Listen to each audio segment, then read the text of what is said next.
Now, Karen, explain to everybody why you target married men over single men. I think probably because I've been single for quite a while. I absolutely love being single. And single men over a certain age tend to be single for a reason. I did date a single man who licked his plate in the restaurant.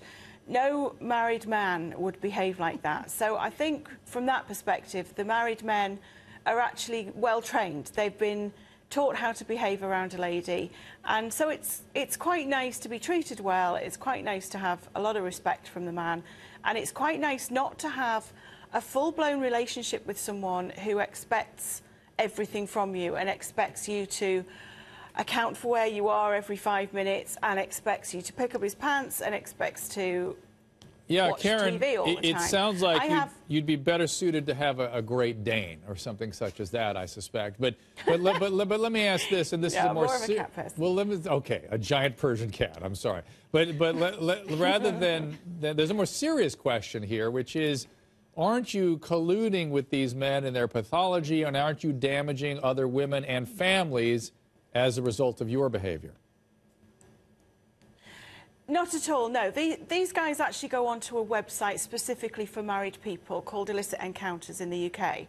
They actually pay quite a considerable amount of money to be on this website, and they are looking for a mistress. They've made the conscious decision with a glass of wine and a credit card in their hands to look for a mistress. I'm not the temptress. I'm not the person who works with one of these guys, bends down in the tight skirt and tempts a man who's never, ever thought of having an affair. These men are making the conscious decision to have an affair. If it wasn't with me, it would be with the 300,000 other women that are on this site. So I suppose from that respect, I can really walk away from the guilt because I am on this website because it suits my lifestyle, but these guys are the ones who are making the conscious decision to cheat. All right, so Simone, what's going on in the UK? You're British. What's going on over there? Come on now. Is this standard behavior? Come on. Don't you dare tar me with that brush. Sorry, Karen.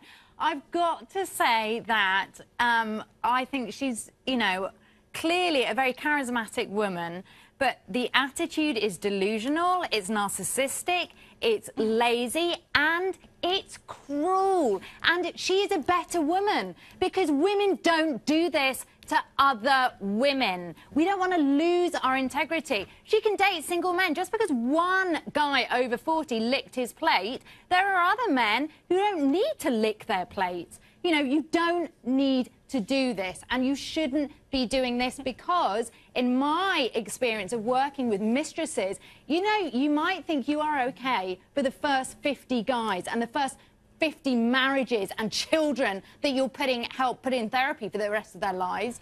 But what you're doing is you're not taking any responsibility. When you die, you are going to be on your deathbed if you carry on like this, lonely, and you will have regrets. And I don't say that to shame you. I say that because you deserve a better life. Let's take a call. Susan in West Virginia. Susan, what do you want to say to Karen? Hi, Dr. Drew. Susan? I would just like to say, Karen, women like you make me sick. In my opinion, you suffer from a mental illness that I call do any married man you can. And the only service you provide is clients for the health department and clients for divorce attorneys. And I know people like you, and they end up old and alone. You're nothing better than a prostitute. Susan, were you cheated on by your husband? You got a good bit of energy here. No, I just don't believe in that. She's nothing but a prostitute is all she is.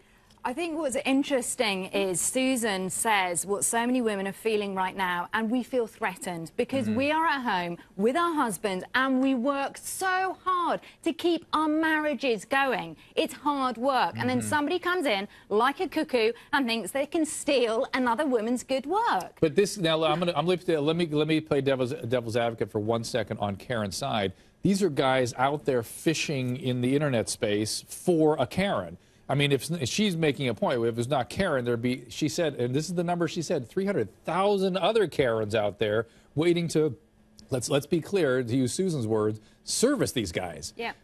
Is something, We need to talk to men, I think, don't we? It's not the women's fault. Yeah, I'm not blaming Karen, but what I'm saying is that she should respect herself more, because every time you go and sleep with somebody, what are you doing? You're giving your body away. She said it suits her lifestyle. So if she wants to go and sleep with someone, she's an old enough woman to know what she wants to do. But it doesn't mean you have to wreck families. And that is where there is a complete disconnect. And I want Karen to own up well, let's hear and what she recognise. said. Let's have her own up. Karen, what do you say to Simone? Well, you're completely missing the point. This is the huge problem that I have being a serial mistress. Everyone misses the point.